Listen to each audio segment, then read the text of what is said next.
नमस्कार, आपण पाहत आहोत पीबीएन महाराष्ट्र।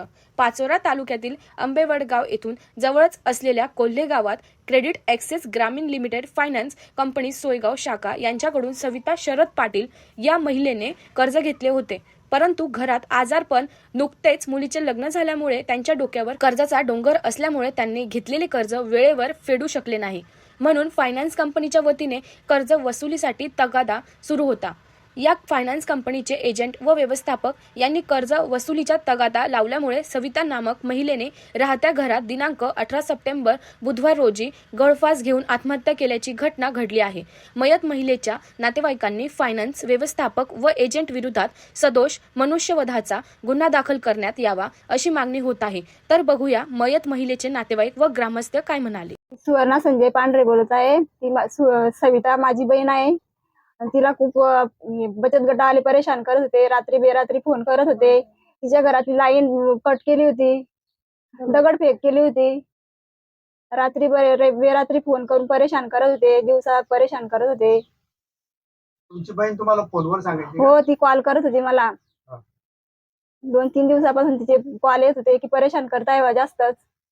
कर्जवाले काय म्हणतात सगळे सांगायचे? हो, कर्ज आलेचं प्रश्न काही सांगितला आणि तिनं पण कर्जवाले असे बोलले होते का फाशी घ्या का काही करा? कर्ज आले तिला परेशान करत होते, असे सांगत होते मी फाशी घेईन बा, तुम्ही जास्त तंग करसान तर। त्यामुळे फाशी घेतली? हो। माझे नाव ममता योगेश पाटील, मी सविताबाई यांची मुलगी आहे। ते मला 8 दिवस अगोदर 8 दिवस पहिले फोन करत होते, खूप त्रासलेली होती। ते हप्त्यावाले तिला रोज त्रास देत होते। तिच्या घरी पण आले होते आणि दगडफेक केली होती आणि रात्री लाईट पण बंद केली होती। ते खूप कंटाळली होती। माझ्याकडे फोन करायची आणि रडायची की मी या बचतवाल्यांना खूप कंटाळली आहे।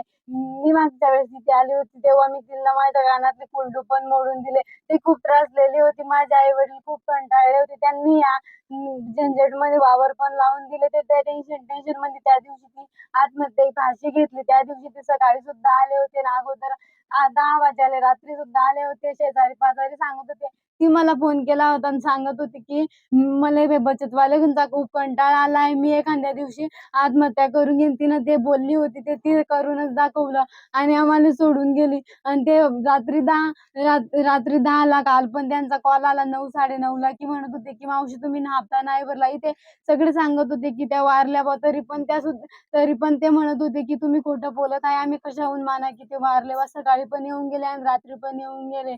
बचतवाल्यांना खूप अत्याचार केला बचत गटावाल्यांनी, तर माझ्या आईने अशी पायरी उचलली। मी सरपंच, माझं गाव कोल्हे, माझं नाव अशोक पंढरीनाथ सुरळकर। ही सविताबाई शरद पाटील यांनी काहीतरी सोयगावचं लोन घेतलेलं होतं, तर ते लोक शुक्रवारी आले आणि ते दरवाजा लाथा मारत होता। मग मी झोपलेलो होतो, मला आवाज आला खडखड, मी बाहेर आलो। किती वाजता आले ते? तर ते तरी 10-10:30 वाजता ते ही घटना घडली। पण त्याच्यानंतर ते वारंवार त्या बाईला त्रास देत होते। मग त्या राशीमधून त्या बाईनं अशी फाशी घेऊन आत्महत्या केली। काय बोललो होतो त्यांची रात्री? तो बोलला होता की पैसे भरा आणि तिकडे फाशी घ्या, नाही तर काही करा पण आमचं लोन भरा। किती लोक होते? एकच होता, मला एकच दिसाला। एकटाच होता? हो, पण मी त्याला काही ओळखू शकलो नाही, जाता टाइम होता। मग तो डायरेक्ट बोलला का फाशी घ्या का काही करा? हा, असं बोलला तो की बा फाशी घ्या, काही करा पण आमचं लोन भरा बँकेचं। दरवाजावर लाथा मारल्या होत्या? हो, दरवाजावर लाथा पण सुद्धा मारल्या होत्या। त्या लाथांचाच आवाज ऐकून मी बाहेर आलो। ते कर्ज वसुलीसाठी आले होते नक्की? ते कर्ज वसुलीसाठी नक्कीच आले होते। रात्री ते 10 वाजता? टाइम टेबल काहीच पाहत नव्हते। त्याच्या अगोदर मी 2 मुली आल्या होत्या, त्या मुलीने सुद्धा त्या सविताबाई शरद पाटील यांना खूप त्रास दिला होता, शिवीगाळ सुद्धा केली होती। मी त्यावेळी तिथेच होतो, समोर होते तुम्ही? समोर होतो त्यावेळेस। मी तरी त्या मुलींना बोललो की म्हणलं बेटा तुम्ही घरी जा, हो ते बाई आज नाही तर उद्या नाही तर परवा भरेल, तुम्ही एवढं तंग करू नका। शिवीगाळ केली अक्षरशः? अक्षर त्या मुलीने शिवीगाळ सुद्धा त्या बाईला केली। लाईट कोणी बंद केली होती असं ते लाईट बंद केली, तो एक मुलगा आला होता ना शुक्रवारी, गेल्या शुक्रवारी एक मुलगा आला होता लोनवाला। आधी त्याने ते लाईटही बंद केली होती आणि दरवाजावर लाथा मारल्या होत्या। तर त्याला मी ते रात्री टाइम असल्यामुळे मला कमी दिसतं थोडं, रात्री तर दिसत नाही। त्रासाला कंटाळून आत्महत्या? तर ह्या त्रासालाच कंटाळून त्या स्त्रीने आत्महत्या केली।